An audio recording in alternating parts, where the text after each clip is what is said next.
வந்து இறை தொக்கு செய்யலாம்ட்டு வானல் வச்சு எண்ணெயுமே ஊற்றி காஞ்சதுக்கப்புறம் வெங்காயம் ஆட் பண்ணி வச்சு சிம்பிளாக தான் செய்வேன். ஆக்சுவலி சிம்பிளாக செய்ய தான் பிடிக்கும். ஸோ சிம்பிளாகவே செய்யலாம். இப்போ வெங்காயம் வந்துட்டு வதங்கிட்டு இருக்கு. வெங்காயம் நல்லா வதங்கிட்டோம். வெங்காயம் நல்லா வதங்கிட்டு இருக்கு. வதங்கிட்டோம் மிளகாவும் வச்சுக்கலாம்.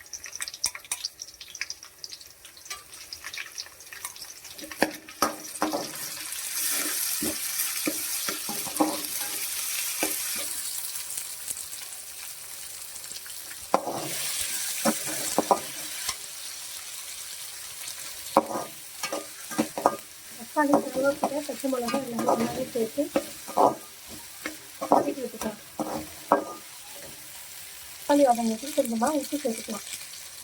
தக்காளி வெங்காயம் இஞ்சி பேஸ்ட்டு எல்லாமே நல்லா வதங்கிடுச்சு. இப்போ வந்துட்டு கழுவி வச்சிருக்கிற இறா வந்து சேர்த்துக்கலாம். கொஞ்சமாக மஞ்சள் தூள் சேர்த்துக்கலாம். ரெட் சில்லி பவுடர் கொஞ்சம் சேர்த்துக்கலாம்.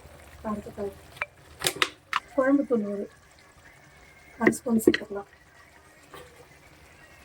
சேர்த்து மிக்ஸ் பண்ணிக்கலாம். உப்பு கொஞ்சமாக சேர்த்துக்கலாம்.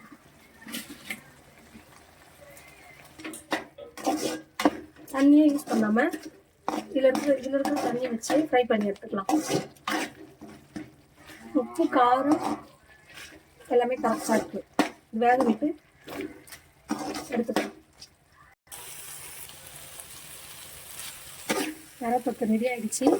கொஞ்சமாக புதினா மல்லி போட்டு வதக்கிக்கலாம்.